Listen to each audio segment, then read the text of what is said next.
team. Boys are still celebrating. They all had to pint back then. Manager out of Kendall, certainly liked a pint. If we didn't drink, he never signed it. Well, I would make that one.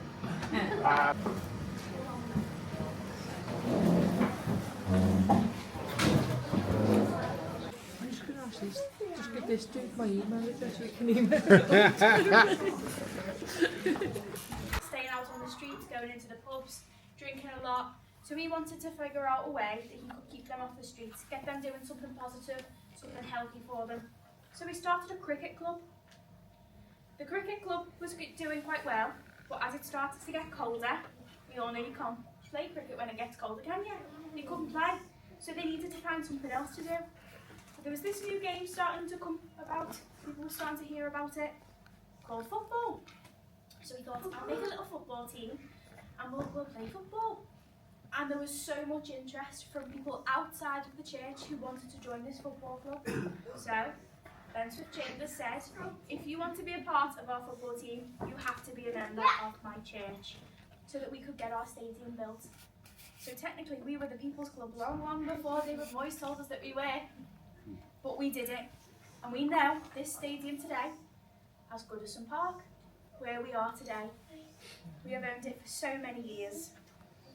I also do want to give a little mention to someone who was very important during this time as well. We had, at that time, the president of the Football League, Mr. William Cuff. He was a member of our board, and then he became secretary in 1916. He stood down as secretary, and then in 1921 he returned as our chairman, and he was essential in getting us moved over to Goodison Park. He was also included in the signing of some of our biggest players, like Tommy Lawton and Dixie Dean.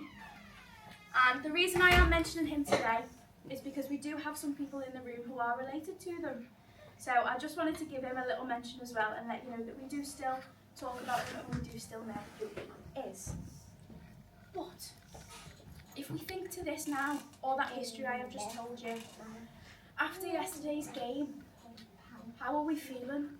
Because we're responsible for that lot.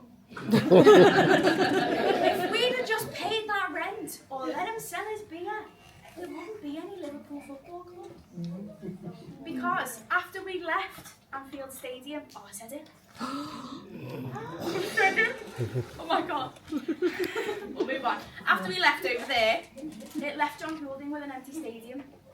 He bought some players, created a team, and we know what he called them, didn't we? Everton Athletic. Everton Athletic. He went down and asked and signed papers to have his name of his football team, the Everton Athletic. We took him to court. We said, no, there's one Everton. You can't have our name. But the court agreed and said to him, you're going to have to come up with something a little bit more creative. So that's how we ended up with two great football teams in this city. We can't deny it. We make fun, we poke, we prod, we banter, but we have got two great teams in this city, don't we, guys? Mm-hmm. Everton and Everton Women's. Yeah. So the women are always doing a lot better than the men. Exactly. But I am now going to hand back over to Alan, and he's going to tell you about one of our, in my opinion,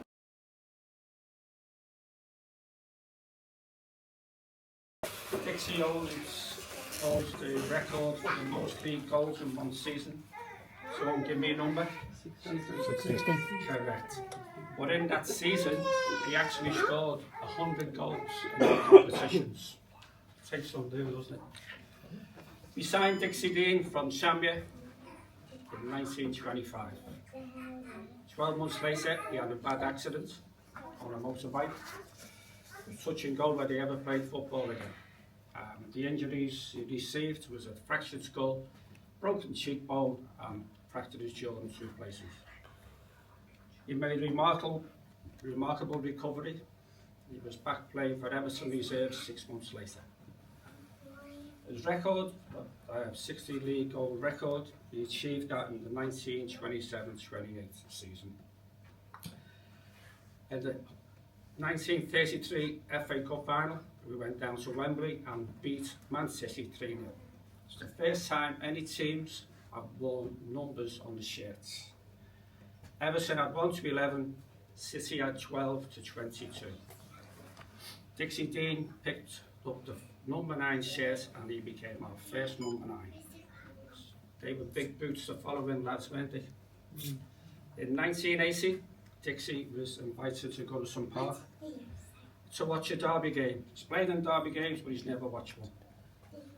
We got beat that day 2-1. He not only lost the game, he lost the Everton legend. Dixie passed away in the second half of the game, surrounded by former players, family, friends and Evertonians. So on that bit of a downer, it's you lot time to get up here and have your photographs taken. Let's try and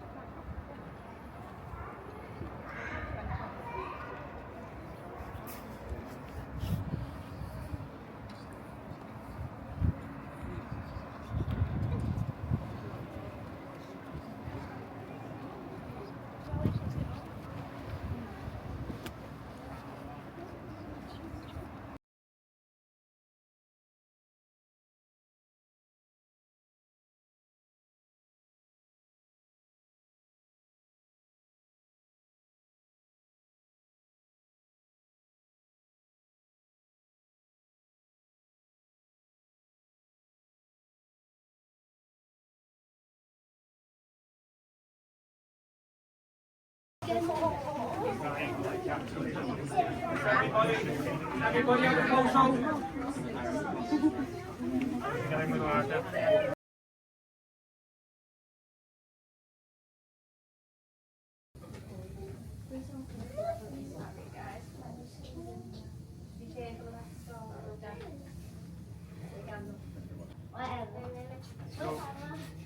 Let's go. Let's go. Oh no, your jacket's gone the races today. It will look like as the players come in before the game. What does happen is the day before, the kit man will come in with a list of names given to him of potential players.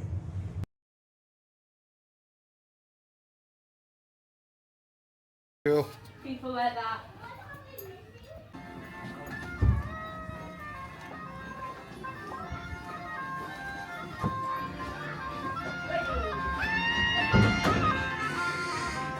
There we go. Onto the pitch.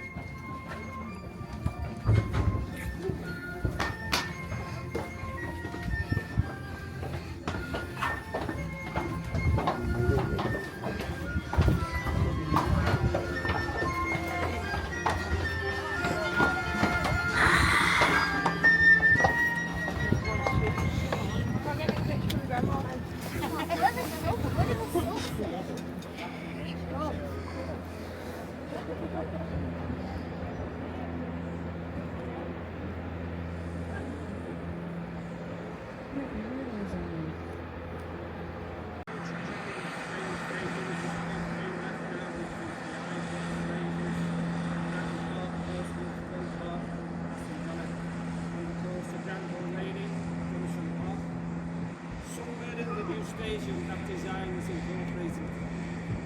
And I was lucky enough to go to the test match on the 20th. I'm finishing talking because we've got another talk coming through just behind us, so I don't want to keep them waiting, okay?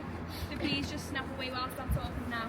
I want to take a minute to say thank you so much for coming today. Thank you for sharing your history with us. If you have told us any stories, we really do appreciate you coming and seeing the grand old lady.